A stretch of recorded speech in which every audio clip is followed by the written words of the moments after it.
Allez, dans cette vidéo, je te donne une astuce pour enrober tes pellets de 8 et 9 mm.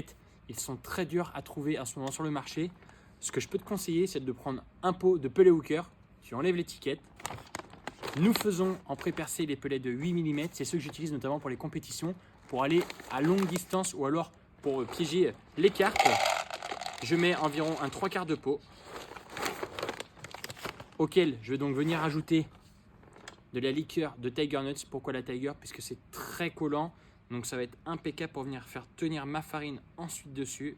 Voilà, ne pas en mettre de trop. Si vous en mettez de trop, en fait, ça fera plutôt des gros paquets plutôt que venir saupoudrer légèrement les pellets.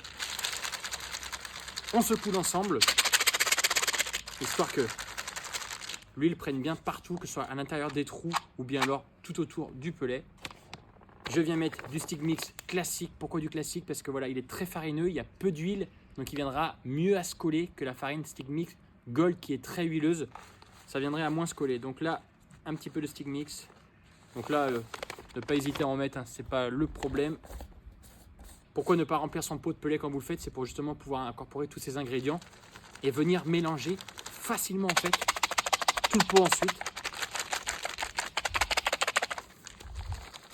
Ça, c'est quelque chose qui est à faire quelques semaines avant vos pêches. Donc moi, ce que je fais, c'est que j'en fais en général tous les mois. Et là, on a un résultat plutôt incroyable. Il n'y a plus qu'à les laisser dans ce pot, le pot ouvert, histoire que ça sèche. Et vous avez des pellets de 8 et 9 mm enrobés, prêts en pêche.